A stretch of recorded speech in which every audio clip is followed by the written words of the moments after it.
Elon Musk ने अपनी space company के उद्घाटन के लिए एक समारोह रखा। पार्टी में ऐसा रॉकेट बम फोड़ेंगे कि पूरा शहर जान जाएगा कि मस्क नहीं, मस्क ही असली रॉकेट मैन है। साइंटिस्ट रॉकेट लेके आया। ये कितना ऊपर जाएगा? सर, इसका कुल वजन 20 किलोग्राम है, जिसमें से 10 किलोग्राम का बारूद इसको ऊपर ले जाने के काम आएगा। इसको डिजाइन ऐसे किया है कि हर सेकंड 1 किलोग्राम बारूद जलेगा, जो 250 न्यूटन का थ्रस्ट जनरेट करेगा। मैं सब समझ गया। रॉकेट पे ग्रेविटी की वजह से 200 न्यूटन का फोर्स नीचे लगेगा और थ्रस्ट की वजह से 250 न्यूटन का ऊपर, तो कुल फोर्स ऊपर की तरफ 50 न्यूटन होगी। F is equal to mass into acceleration से एक्सेलरेशन आ जाएगा 5/2 मीटर पर सेकंड स्क्वायर। अब क्योंकि बारूद 10 किलोग्राम है, जो हर सेकंड 1 किलोग्राम जलता है, तो ये एक्सेलरेशन 10 सेकंड तक लगेगा। इक्वेशन ऑफ मोशन में वैल्यूज रख के एलन मस्क ने डिस्टेंस निकाल लिया, 125 मीटर। लेकिन सर, इसमें एक गलती है। हाँ, पता है। अभी यहाँ थ्रस्ट तो खत्म हो गया, पर मोशन की इस इक्वेशन से अभी भी रॉकेट के पास 25 मीटर पर सेकंड की वेलोसिटी होगी, जिससे ये 31.25 मीटर और ऊपर जाएगा, यानी कुल 156.25 मीटर। मस्त ने आओ दिखाना ताओ और रॉकेट लॉन्च कर दिया।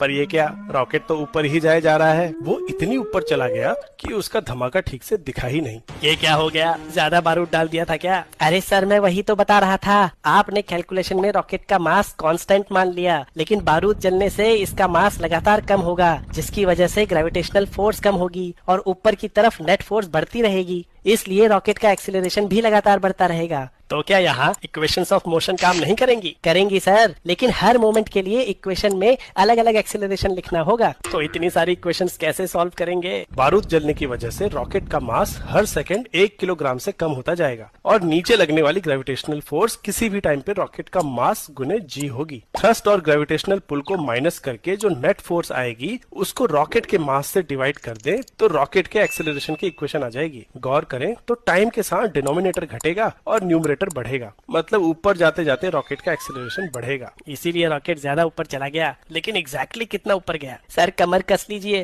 कैलकुलस इस्तेमाल होने वाली है। डिस्टेंस से पहले वेलोसिटी निकालनी होगी फर्स्ट इक्वेशन ऑफ मोशन से, जिसको ऐसे इंटीग्रल फॉर्म में भी लिख सकते हैं। अगर एक्सीलरेशन कांस्टेंट है तो ये इक्वेशन नॉर्मल इक्वेशन में कन्वर्ट हो जाएगी, लेकिन हमारे केस में एक्सीलरेशन टाइम का फंक्शन है और इनिशियल वेलोसिटी 0 है, इसलिए वेलोसिटी की ये इंटीग्रल इक्वेशन बनेगी। अब इस इक्वेशन को अगर लॉन्च के टाइम से किसी भी टाइम t तक इंटीग्रेट करें तो हमें रॉकेट की उस टाइम पे वेलोसिटी मिल जाएगी और इस वेलोसिटी को फिर से इंटीग्रेट करके रॉकेट की हाइट आ जाएगी। क्योंकि बारूद 10 सेकंड तक जलेगा, तो यहाँ t को 10 रख के रॉकेट 10 सेकंड बाद कितना ऊपर गया और वहाँ उसकी वेलोसिटी कितनी होगी, दोनों निकाल सकते हैं। रियल लाइफ में चीजें इतनी कॉम्प्लिकेटेड क्यों होती हैं? लेकिन ये भी तो देखो कि अगर इंटीग्रेशन आता है तो रियल लाइफ की कितनी प्रॉब्लम्स सॉल्व कर सकते हैं।